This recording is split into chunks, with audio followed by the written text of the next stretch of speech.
Cut releases a YouTube video called Abortion is for Everyone, where they can't decide whether to tell men to shut up on abortion or to shout for abortion, plus an accidentally pro-life message. Then, not to be one-upped, in being as radically pro-abortion as possible, Vice Media releases their own piece of pro-choice virtue signaling called What It's Like to Have a Second Trimester Abortion, without ever talking about what it's like to have a second trimester abortion. I will translate all this euphemistic propaganda into the English language. I'm Seth Gruber, and this is UnAborted.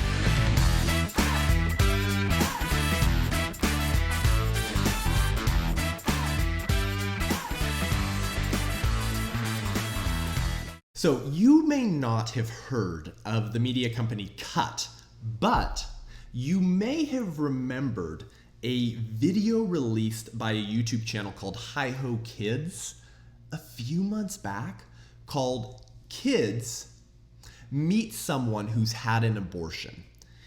Now, Cut Media is the parent company. They are the production company of the Hi-Ho Kids YouTube channel. And if you remember that video, they brought in Amelia Bonnow, who was the founder of the movement and author of the book Shout Your Abortion.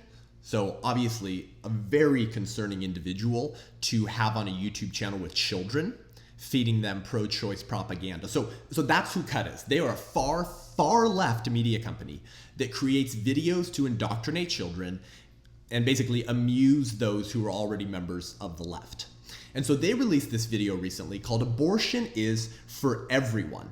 And it's a series of interviews, all with men, asking them what they think about abortion, what they think about men talking about abortion, asking them, do you feel comfortable talking about abortion? And if not, why not?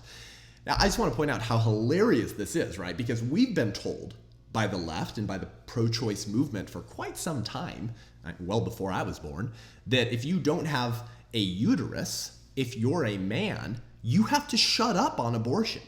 You have no right to voice your opinion if you're a dude.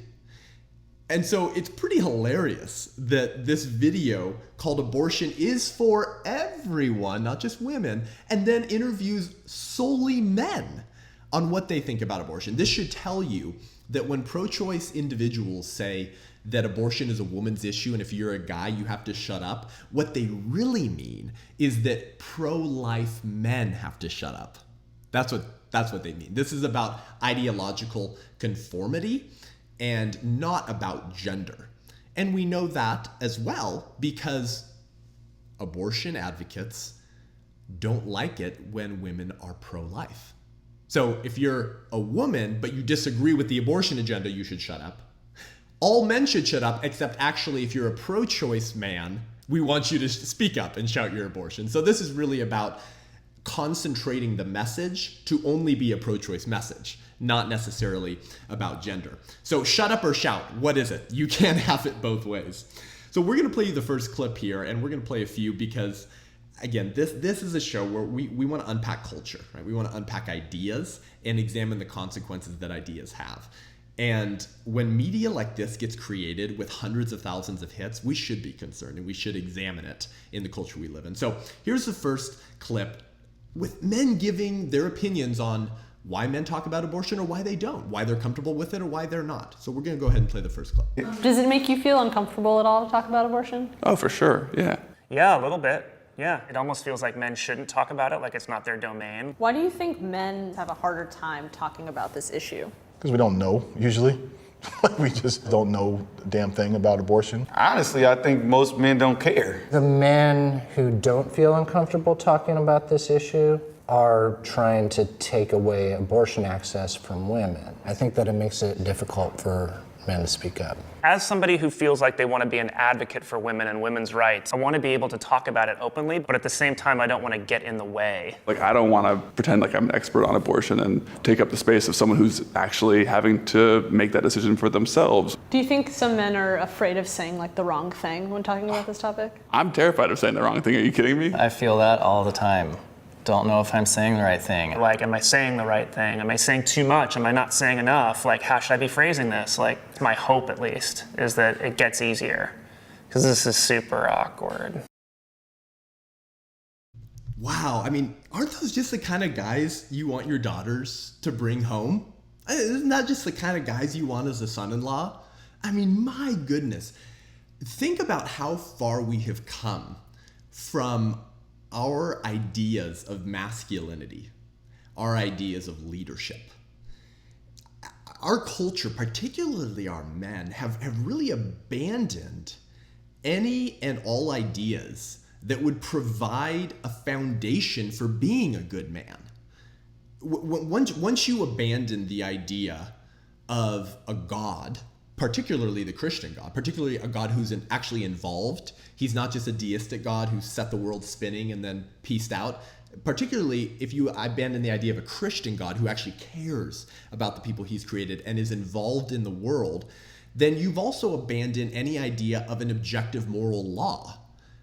Because objective moral laws that are true for all people at all times and in all places only make sense if there's a single God, if there's an objective God who's created these laws, who's, as the scriptures would say, has written eternity on the hearts of man, meaning that human beings have some sense of a higher moral order, namely being a God. Once you abandon those ideas, then you abandon the virtues that rest on those ideas, right? Because why have virtue? Why be good at all if there's no God? If there's no God and there's no objective standard that we're all beholden to, and that we'd all be better off getting in line with, then we can just design our own truth. So we shouldn't be surprised, sadly, when we see men like this who have distanced themselves so far from objective morality as to say, I don't even really want to speak up about the killing of unborn children. Because, as the one gentleman said, I don't want to take up the space of someone who's had an experience with abortion. I mean, we have lost all ability to have disagreements and express ideas that other people might not like. But particularly on the issue of abortion, that is really the greatest human rights violation ever, the killing of the most defenseless members in our society. There is no more defenseless of a human than a baby. And yet the way that these men talk about abortion is so relativistic because they've abandoned the idea of a God, so they've abandoned the idea of the virtues that can only rest on the concept of a God, that can only flourish in the concept of a higher moral objective order. Compare the concept of manhood and leadership that the ancients held, such as Aristotle, to these men who just say, I mean, the only guys that talk about abortion are those wanting to take women's rights away, so I don't even talk about it. Aristotle wrote a pretty seminal piece, however many centuries ago, called Nicomachean Ethics. And in his book, he discusses this idea called eudaimonia. It's a Greek word, and it stands for good spirit. Good spirit. And Aristotle explains that a good spirit is driven by virtue and its practices. So if you want to be a good man, if you want to be a good person, you're going to accomplish that through virtue and the practicing thereof. Virtues such as courage, loyalty, industry, resiliency, resolution, personal responsibility, self-reliance, integrity, and sacrifice. These were the pillars of manhood that Aristotle was explaining were the best ways to live if you wanted to flourish and be fruitful and live a good life, have a good spirit. Compare that to the vices of abortion. Abortion is the absolute antithesis of virtue, the absolute opposite of virtue. Abortion turns virtue on its head, and we're left with all of the vices that come along with abortion. Abortion really encapsulates all the worst vices of humans. Abortion is cowardice. Abortion is disloyalty to your family, namely the child that you helped create. Abortion is the fragility of men. Abortion is inequity, injustice, the sacrifice of children over you sacrificing yourself to provide for your family. Abortion is selfishness. Abortion is abusive because it's the worst form of child abuse. And so when a society leaves the idea of a God, leaves the idea of virtue as an honorable thing to pursue, then we're left with every type of vice that we hate. Vices become virtues in the minds of Americans because all truth is personal now. All truth is subjective. We design our own truth. So if my girlfriend wants to get an abortion, I don't really care because that's her truth. In fact, that absolves me of a responsibility that I would otherwise owe to this woman and to the child that I helped create. So abortion is the antithesis of all of the virtues that Aristotle talked about in his Nicomachean Ethics about what it means to be a man, have a good spirit, and live a good life. So these ideas have consequences, and sadly, the men in these videos are not the exception. They are much more becoming the rule in our society today. So this clip continues from Abortion is for Everyone as these men continue to express the benefits of abortion for their own life and what they think about abortion. So here we go. We're going to go ahead and play clip number 2. Has your life been impacted by abortion access? No. I've never gotten somebody pregnant that ended up having an abortion. Do you know that for sure? I'm pretty sure anybody that I've ever been with wanted to have a kid with me, so I don't think that would have been a problem. Oh, so unborn children are kids. See, accidental pro-life messages come out of the mouths of pro-choice activists all the time. Why? Because truth has a very annoying habit of reasserting itself in our lives, uninvited. Truth can't help but reassert itself in our lives, whether we want it to or not, because there actually are objective truths that are true for all people at all times and in all places. What an interesting exchange that was. This is coming from one of the most far-left pro-abortion leaning media companies in the world with millions of YouTube subscribers. And they asked this man, has your life been impacted by abortion access? And he goes, well, no. And no one I know has had an abortion because anyone who wanted to be with me wanted to have kids with me. So are you saying that the products of pregnancy in the womb are kids? Yes, exactly. And they accidentally published this piece because we really all know that unborn children are kids. So they continue asking this question, has your life been impacted by abortion access, to another series of men? And there's one of these men who gives a sobering, sad, and disgusting answer, but we need to examine it. So we're going to go ahead and look at this next clip. Has your life been impacted by abortion access? Yeah, I got someone pregnant when I was young. She told me she was going to get an abortion and did not want me to help out in any way, which was kind of hard for me to accept. Even still a little bit hard for me to accept because I want to do the right thing and be supportive. But that's what she wanted, so that's what we did. Do you think that experience affected the way that you talk to women about these things in the future? Oh, for sure. Like in what way? I got a vasectomy, don't have to worry about jack shit anymore. That clip epitomizes the title of this video series. Abortion is for everyone. This is the message that CUT is pushing, right?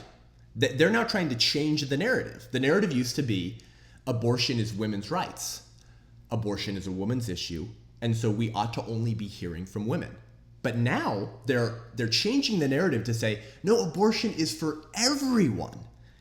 And the message is ultimately a message of selfishness, right? The message ultimately is that you can utilize abortion to remove human beings from your life, namely your unborn children, that you don't want, so that they don't hinder you from pursuing your career or whatever other endeavors that you have that children would significantly prevent you from pursuing.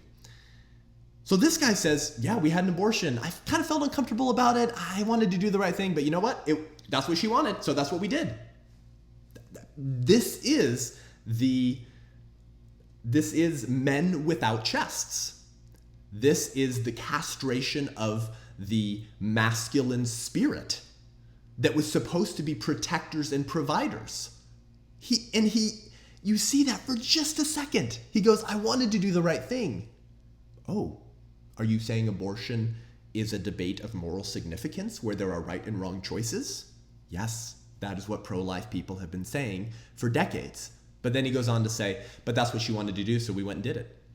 And then I got a vasectomy and I don't have to worry about jack bleep because I was able to remove that child from my life. Abortion is for everyone. So abortion is for men too.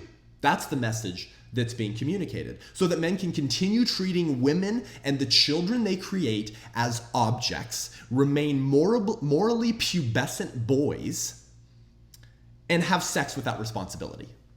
That's ultimately the virtue, right? This is supposed to be a virtue. This is really a vice disguised as a virtue, right? That abortion is for men too, so that we can absolve ourselves of the responsibility of caring for, raising, and providing for the children that we created.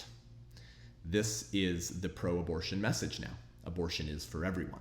So the producers of this clip go on to ask these men, would you sleep with someone who was against abortion? The point of asking this question is beyond me, but we're going to examine it anyways. Would you sleep with someone who was against abortion? Yeah, that wouldn't be a deterrent. But would you ever sleep with someone who was against abortion? Probably no. No. Hell no. Probably not. Wow. Why would you even ask that question? Would you sleep with someone who was against abortion? Now, I think we can see that the heart behind this question is an ad hominem attack against pro-lifers. Every single dude, except the first guy, who seems to maybe be the guy with the most functioning moral conscience of all these guys, every single dude except him says, nope, hell no, I wouldn't sleep with someone who was pro-life. Why ask that except to demonize pro-lifers as these horrific human beings that are so deplorable that you shouldn't even sleep with them? But I think the deeper and even more depraved assumption in that question is this. The assumption is that if I, as a pro-choice dude, sleep with a pro-life woman and get her pregnant, she won't want to have an abortion. I don't want to run the risk of sleeping with a pro-life woman because she's opposed to killing unborn children. And I probably wouldn't be able to persuade her to get an abortion because those anti-choice people stick to their guns. So what would be the consequence for these morally pubescent boys who love abortion? The consequence for them would be, I have to grow up now, adopt a certain level of personal responsibility to provide for this child and this woman that I slept with because she was pro-life. I think that's really the deeper and more depraved assumption here. And the reason why the producers of this video are asking all these pro-choice guys that question. You don't want to sleep with pro-life women because they love life. They love babies. And they won't agree with you in wanting to kill them to absolve yourself of responsibility as a provider. What a horrible question to ask, and what a dark motive, really, to demonize pro-lifers in that way, who we know are ones who really just want to celebrate and protect life, particularly for children who are the most vulnerable. So the final question here in this clip is really telling because it speaks to the title of the video series itself, which is Abortion is for Everyone. And they want men to realize that abortion is for them. So here's the last clip. The title of this video series is Abortion is for Everyone. Does that resonate with you? I could agree with that. Any of us could have been aborted. So it would have been for you then. Oh no. Did you hear what he said? any of us could have been aborted. So it would have been for you then. Do you resonate with the statement, abortion is for everyone? Well, yeah, abortion would have been for you if you were in the womb, rip limb from limb. Two accidentally super pro-life messages in a video produced by probably some of the most pro-abortion people in our country. Doesn't truth just get annoying? How it keeps kicking the darn door into our lives? They produced this. They let this be in their pro-abortion propaganda video. Now, here's the pro-life message, right? If we really unpack what he's saying here, here's why these producers would have never put this clip into this video if they knew what that statement admitted. This gentleman says that any of us could have been aborted. Well, what's the assumption there? The assumption is that the you now is the same you in the womb, isn't it? Because any of us, meaning any one of you, could have been aborted. Not the fetus that you used to be before you magically transitioned species into a human.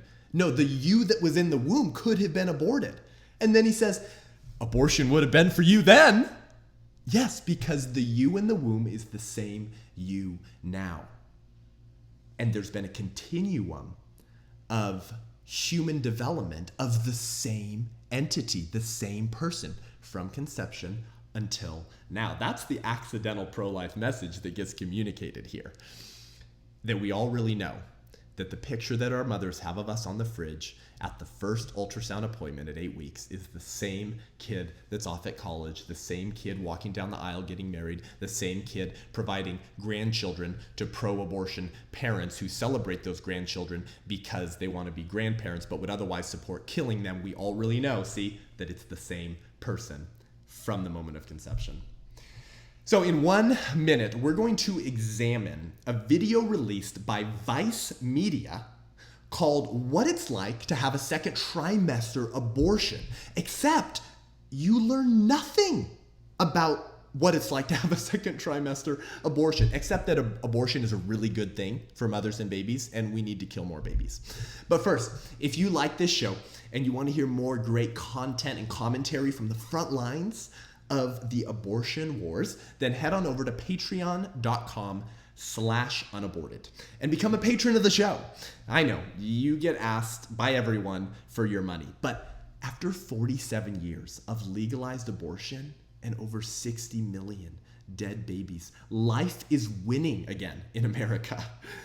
However, as it always is, the defenders of abortion are doing everything they can to shut down dialogue and often even try to deplatform shows like this that discuss triggering ideas. But with your help, we can continue to produce this show, increase our protection value, and provide a one-stop shop for pro-life individuals like you to get information, training, encouragement, and a bit of humor so you can go back out and be a voice for the unborn children in our midst. We'll be right back.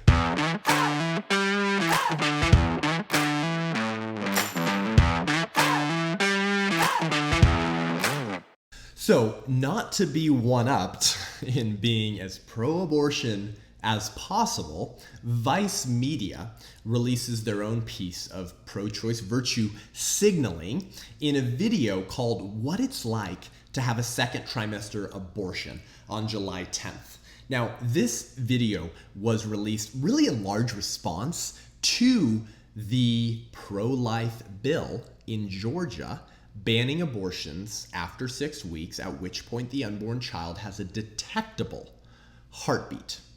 So they feature the stories of women and families in Georgia who obtained second trimester abortions, who arranged the death of their unborn children because of certain complications that actually may or may not have ended the life of their unborn child. So this video, really should be called Why Killing Second Trimester Babies is Okay, or How to Use Doublespeak to Justify Feticide. So I just want to briefly say, if you're a very passionate pro-lifer and you care deeply about this cause and you have a really soft heart, the clips we're going to show are pretty sobering and pretty saddening because of how deeply entrenched these families are in the pro-abortion worldview.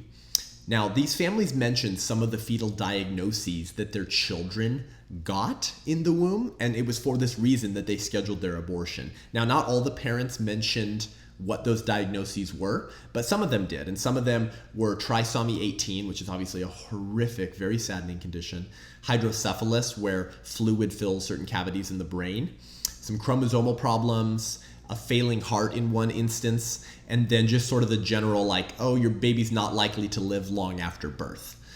Now, in the case of trisomy 18, about 12% of children will make it to their first birthday. So it's obviously a very, very heartbreaking condition.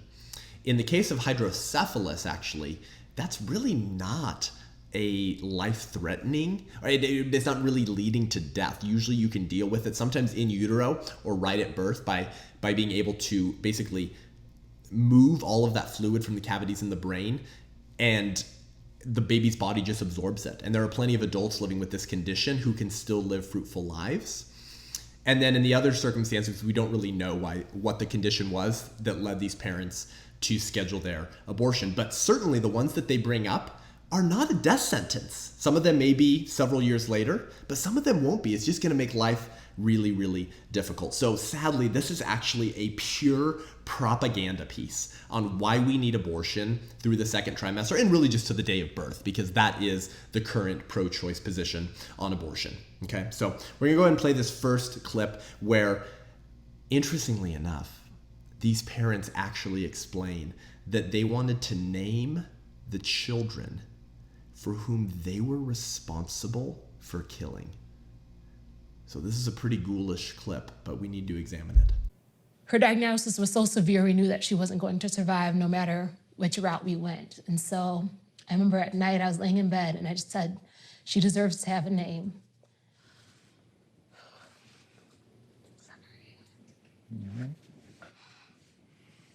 We named our daughter Angelica.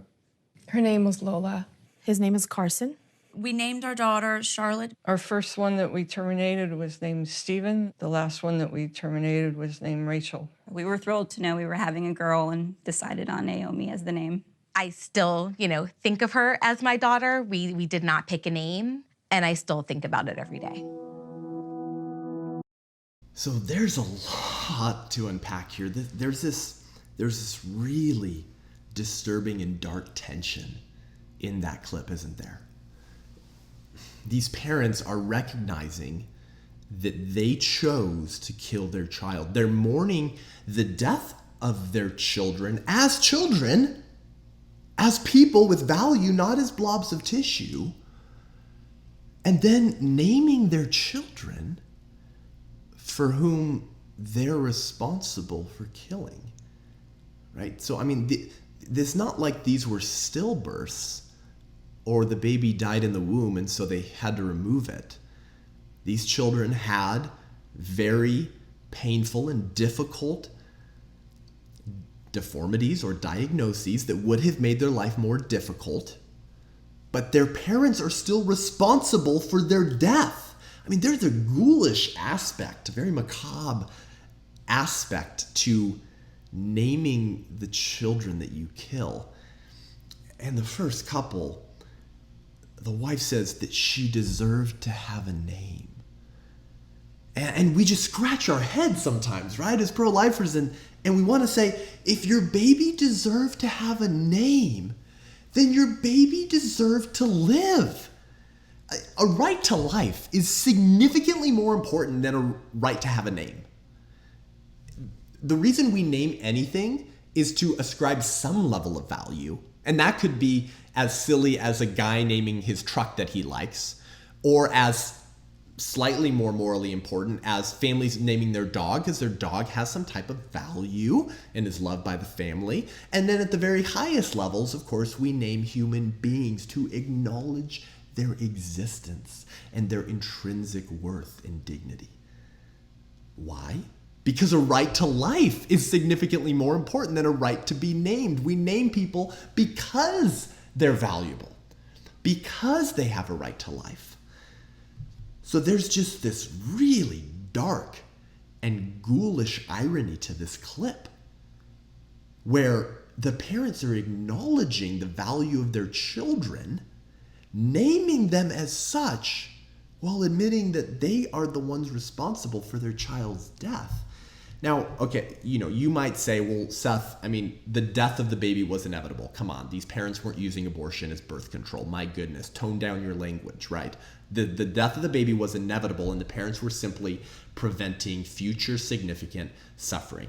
So we're going to address that in a second, because that topic and objection is going to come up again through some of these clips. But I think we should just really acknowledge and maybe even learn to have some compassion for individuals who celebrate abortion and yet acknowledge the value of the unborn child. I mean, these are people we need to be praying for if you're a Christian, if you're a believer in that, because what a horrible tension to live in.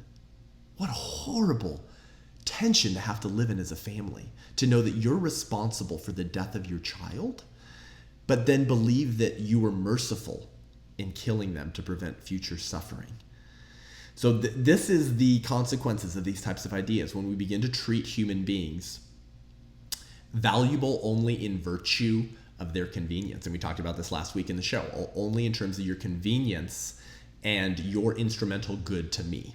And so we're going to see more of those ideas and their consequences in these following clips. So the next clip looks at some of the women, one in particular who talks about why women in these circumstances with children with fetal diagnoses that will cause significant suffering in their life, why these women actually, they have to do this, why they have to kill their children in the womb. So let's go ahead and look at this second clip.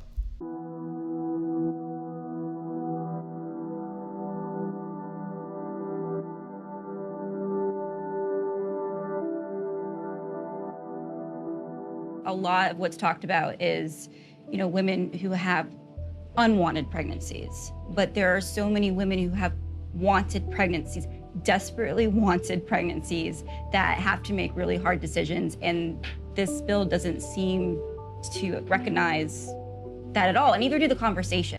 So just to put this clip in context, this mother is talking about the Georgia bill, right? That these laws don't seem to recognize the circumstances that women are in. And she said that many women have wanted pregnancies, desperately wanted pregnancies. And then she says, but have to make difficult decisions. And so this is what I meant when I said this clip should have been called How to Use Doublespeak to Justify Feticide.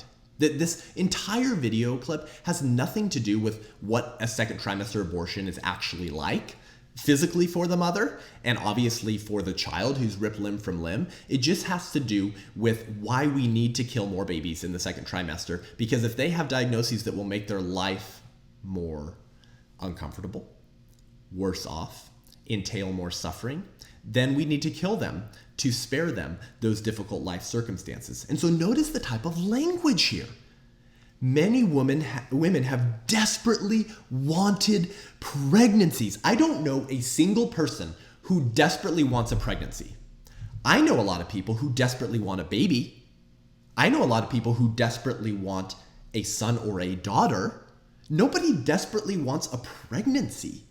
For a lot of women, pregnancy is a really uncomfortable 9 months. For a lot of women, pregnancy, depending on how intense that pregnancy is, actually leads women to not get pregnant again because pregnancy was so uncomfortable. Who wants a pregnancy? People want what is inside your womb. People want the products of a pregnancy, a child, a baby. So even the way that women who have aborted their own children talk about abortion is done in such a way to make abortion more thinkable, to make it easier to rationalize. Desperately want a pregnancy. And then she says that we have to make these difficult decisions. So I may have desperately wanted my pregnancy, but I have to make difficult decisions. This is an amazing statement. Why do you have to make a difficult decision to kill your child simply because your child has some type of fetal abnormality? Why do you have to do that?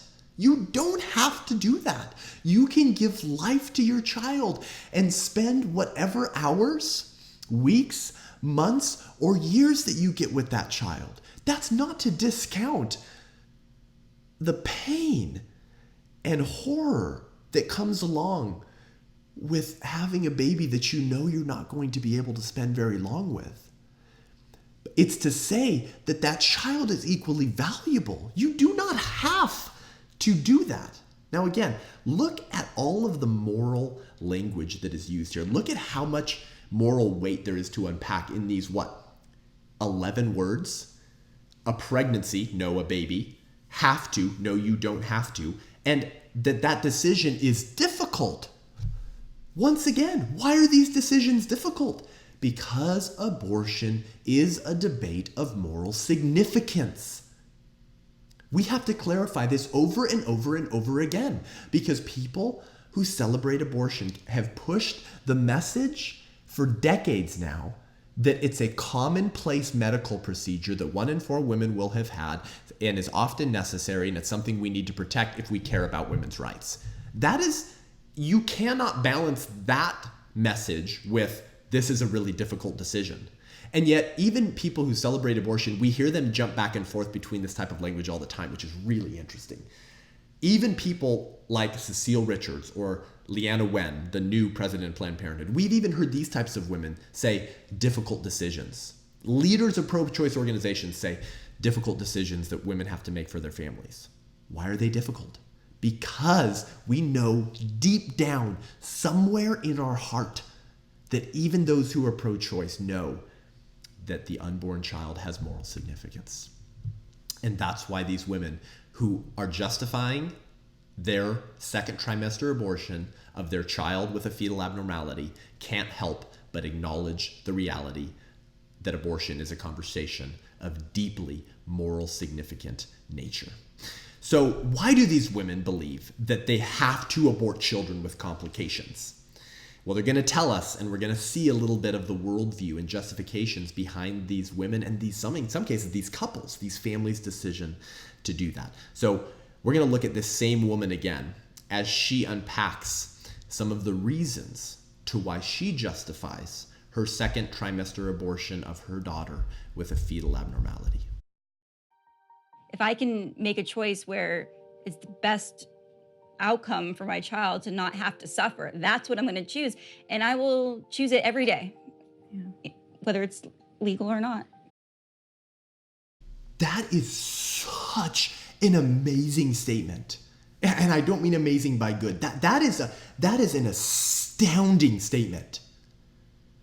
She says that if I can make a choice where it's the best outcome for my child to not have to suffer, then I will choose it every day, whether it's legal or not.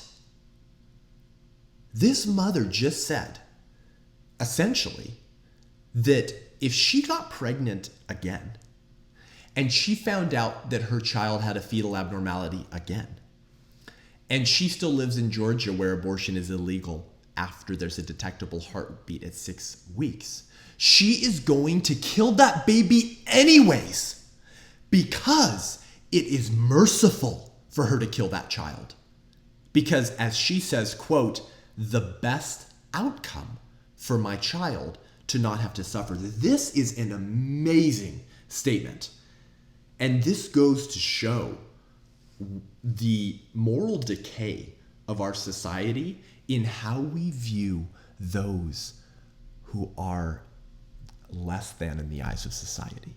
And what I mean by that is just that life is harder. We understand that these babies are still intrinsically valuable regardless of the difficulties they'll be facing. And yet this is how parents of these children view them. So much for the maternal and paternal instinct to care for your child. If that child has an abnormality that will make their life more difficult, this mother says, the best outcome for that child, for my daughter, is to kill them. And this brings up a very interesting conversation and question, philosophically and morally. And that question is it worse to experience suffering or to cause suffering, to inflict suffering, right? So is it worse that a child experiences suffering? Or is it worse for you to cause suffering to someone else, namely that child? This is really the moral questions that are being juggled in these exchanges and in these clips, in this video, because the view of these parents is that it is worse to experience suffering. And so because it's worse to experience suffering, it is justifiable in these parents' minds to eliminate the sufferer so that they don't have to endure more suffering. That is an amazing statement. That is an amazing immoral justification for the behavior that she's endorsing here. Now, in what other circumstance is eliminating the sufferer an acceptable solution in order to eliminate the suffering? to use maybe somewhat of a crass or simplistic analogy, if my wife has a migraine, I can eliminate her suffering, I can eliminate the headache by beheading her. I can drag her to a guillotine and slice off her head. Migraine's gone, suffering's gone. But that's not really a solution, right? That's not an acceptable solution by any moral standards, and wouldn't be an acceptable solution by anyone, regardless of political partisanship or party affiliation. We would all condemn that. That would be a very horrific, disgusting, and immoral solution to suffering. Furthermore, there is a idolatrous nature to what's being discussed. Again, if you're a Christian and you believe in God's moral law and in the existence of a God, there's a very disturbing idolatrous nature of this conversation. To determine as a human being that you have the requisite knowledge and power to determine if someone else's suffering is of a sufficient evil that eliminating them is the best solution to end their suffering is idolatry by any definition. To place yourself in that type of deistic throne, and that to make yourself a deity with that type of power, to just point your finger and determine that your suffering is so bad that I'm going to kill you to eliminate your suffering. It is an amazing, amazing action to justify. But this is the predominant assumption in the pro-choice community regarding children with fetal deformities or terminal illnesses. That is the predominant assumption, that it is okay to kill these babies. And killing them is merciful because we're sparing them future suffering. And that is very clear in this video clip. So we're going to look at another family here that views their abortion in very similar terms. And we're going to see some of the same type of doublespeak be used to soften the reality of what was actually done. When the news was broken to us that our baby was incompatible with life, and then in the same breath, these politics entered in where we felt forced to make a decision. Quickly. And I couldn't wrap my head around it, talking about legal termination. Well, what the hell does that mean? This is a medical decision for what's best for our baby. And so that felt like it had no place. This is a medical decision for what's best for our baby. I mean, this takes this type of doublespeak to a whole nother level, right? The woman earlier was saying that it's the best outcome for my child to not have to suffer. I mean, that is problematic enough. But at least she's saying it's the best outcome and she's trying to prevent future suffering. Again, there's moral problems there. But this father says that it's actually the best for our baby. It's not the best for an outcome. It's not the best for the circumstances. It's the best for you, baby. Dismembering you is good for you. Why don't you thank me? I mean, this is deeply disturbing. But again, this is the predominant assumption in large swaths of the culture, that this is an acceptable solution to children with deformities or with terminal illnesses. You see, abortion becomes compassionate. The vice becomes the virtue, and the virtue becomes the means by which you alleviate suffering. This is an incredible justification for what can properly be defined as euthanasia, the weeding out of human beings who, because of their development, because of their deformity, because of their illnesses, are deemed to be less than and are given the death penalty, essentially. So euthanasia, abortion, which is feticide, becomes virtue and becomes compassionate for the baby. This father literally says that this was a medical decision that was best for our baby. And we're going to see the same distorted view of compassion at the end of life. If human beings do not have intrinsic dignity and value and worth, then there's no justification, there's no grounding to explain the defense of human beings that need our help.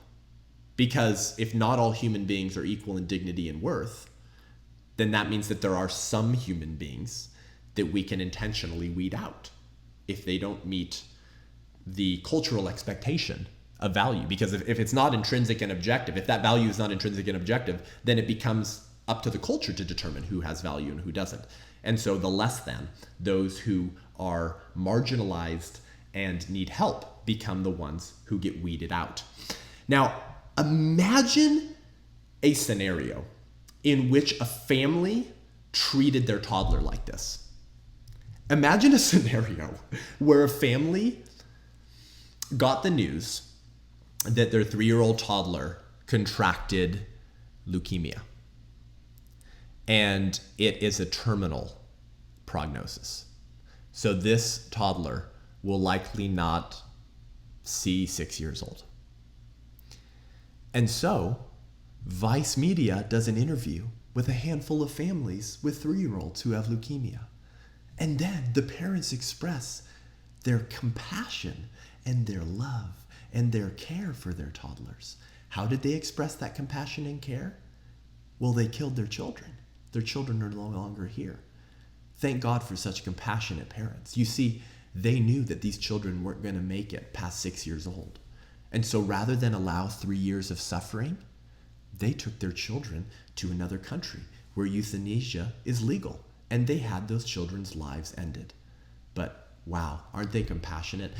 In what world, in what political party in the United States would that be acceptable?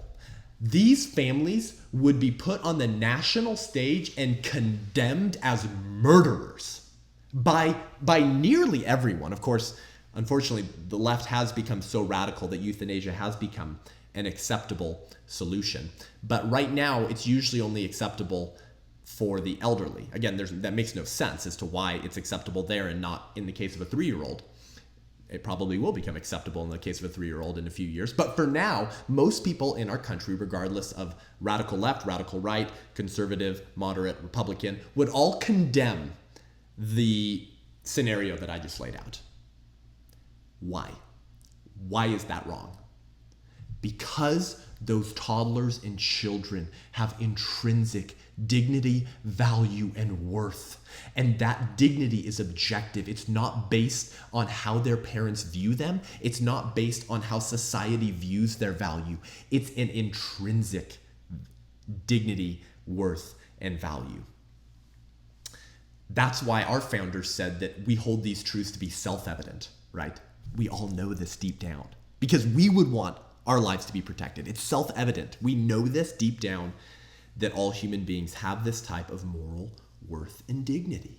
And so if it would be wrong for parents to arrange the murder of their toddlers in order to spare them 3 years of suffering due to leukemia, why is it acceptable to these parents and in the minds of so many in our culture to arrange the murder of their unborn children because of terminal illnesses that will likely take their lives within a few years? The answer should be, it's not acceptable. And this points to the reality of the dehumanization of the unborn children in our midst, because we accept the killing of unborn children for certain reasons, but we would reject the killing of toddlers if we applied the same reasons that we accept killing unborn children.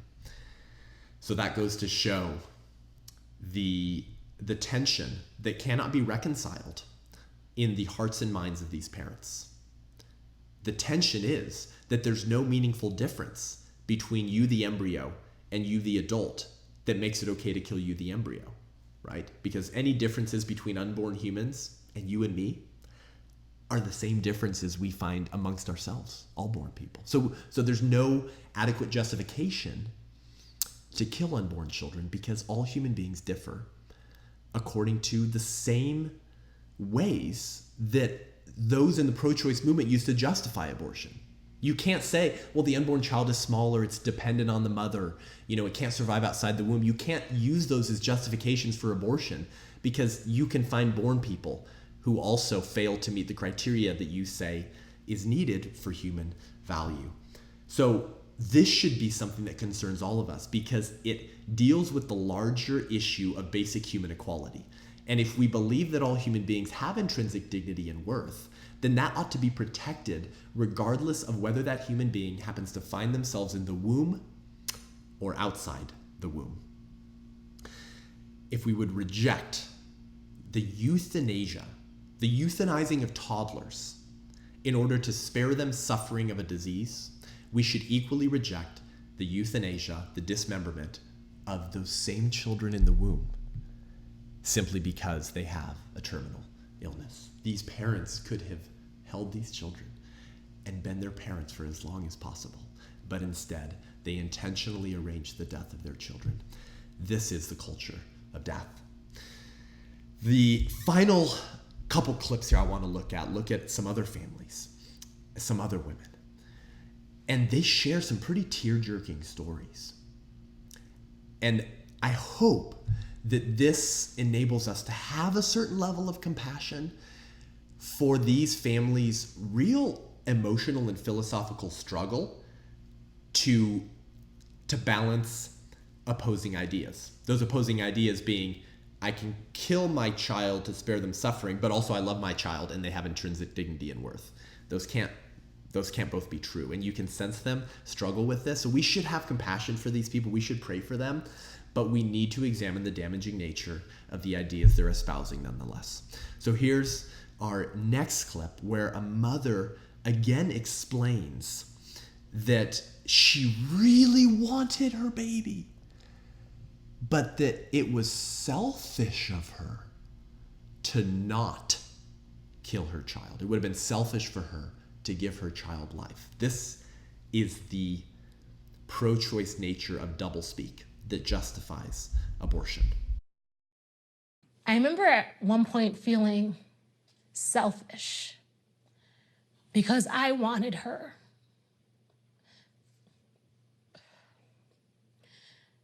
And so I thought I shouldn't end the pregnancy because I want her. I want her here. But then I realized it's not about me. And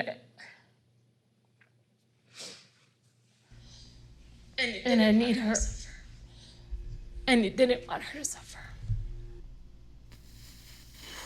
That clip might be the most disturbing and frankly emotionally traumatic clip in the entire video interview that Vice released here. This couple is sitting together and this mother is saying that I remember feeling selfish. And you almost think that she's gonna say to obtain the abortion. No, no, no. She says, I remember feeling selfish because I wanted her.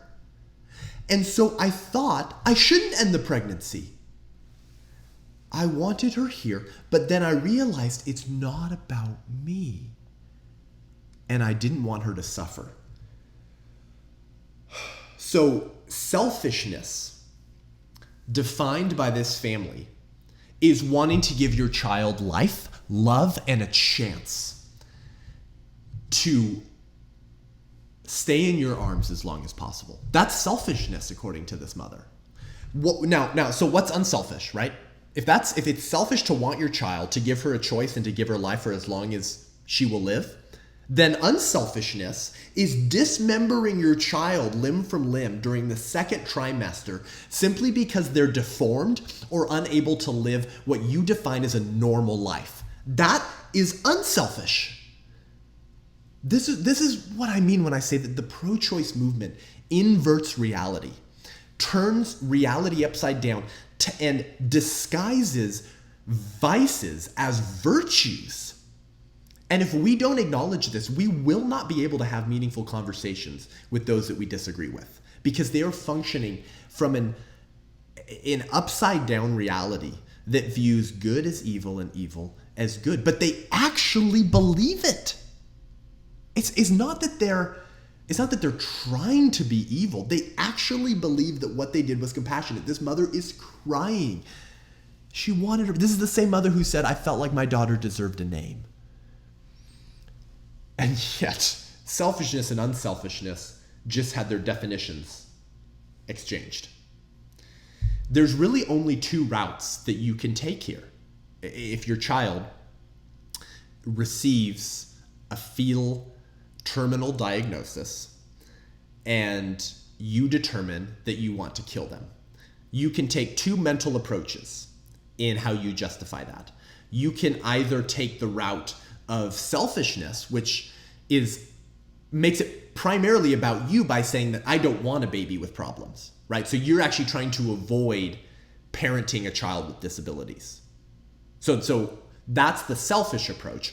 Or you can take the fake compassion approach, the false compassion approach, the inverted compassion approach, which says, I'm not thinking about myself, because she said, I didn't want to be selfish. She said, it's not about me. What followed after that?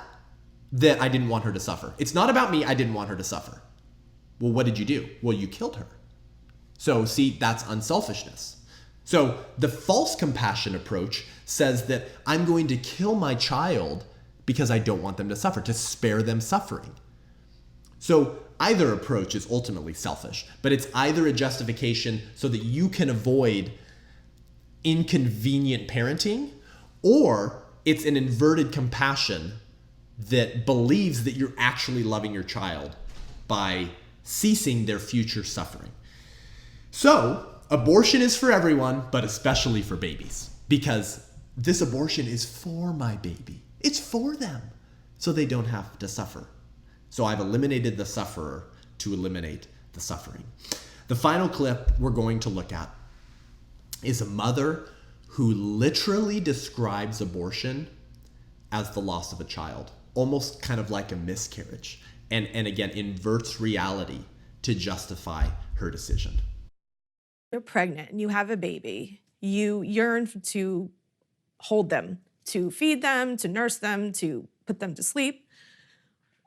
In my situation, there was nobody to hold. So, my arms physically ached. That's the best way I can describe it. I yearned to just hold and cuddle this baby that I had pictured in my mind and wanted so badly. I wasn't recovering from an abortion. I was recovering from a loss of a child. And I think that's what people don't understand. Man, that's hard to watch. This is what I meant when I said that these women actually believe they did something compassionate. It was a hard choice. It was a difficult choice, but it was a justified choice. These women actually believe in this inverted definition of compassion that says if you dismember your child through legalized abortion to spare them future suffering, you didn't actually cause suffering by dismemberment. You actually spared them future suffering. So child abuse becomes an acceptable means of eliminating future suffering. Now, this was the mother whose baby was diagnosed with trisomy 18, a horrific chromosomal condition. And it's estimated that only really 12% of babies will make it to their first birthday. But there are persons with trisomy 18 who have lived into their teenage years and some cases into their 20s. Now, do they live a life like us? No, they don't. They need full-time assistance. But that baby, that human is still valuable. And there's an entire foundation, a trisomy 18 foundation, that provides a community of support and love for families who choose to walk through this journey in life and love, who keep their children. Now, again, from a parental perspective, I have no idea what that would be like. But I would never kill my child if they were diagnosed with trisomy 18. I mean, again, what a painful experience to go through, to hold this baby for however many months, weeks, or years you have them, knowing that their life will be so short. But child abuse that ends in death is not an acceptable means of compassion for children diagnosed with terminal illnesses. I would love to see this woman meet with some families who gave their trisomy 18 babies life and see the joy that is able to be had in whatever degree while balancing the reality that the baby won't be here for very long. This question gets to the deeper debate of what makes humans valuable. These families, guys, these parents actually believe to some degree that human beings do not have value in nature of the kind of being that they are, human beings, that they don't have intrinsic human worth, but that human value is only instrumental, meaning your value is only based on the circumstances surrounding your life. And if those circumstances are of sufficient suffering, then your value actually decreases on the leftist sliding scale of human value.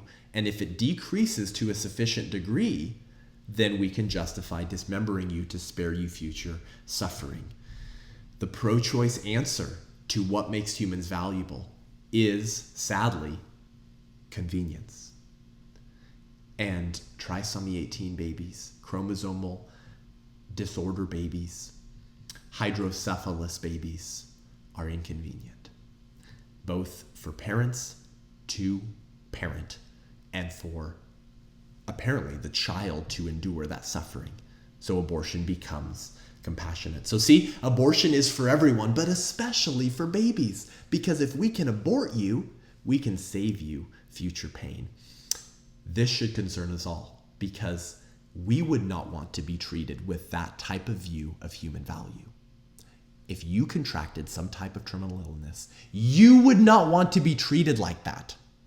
So if we care about human equality, we have to reject any type of ideas or worldview that justify the intentional weeding out and euthanizing of human beings, whether born or unborn, simply because they have inconvenient and terminal illnesses.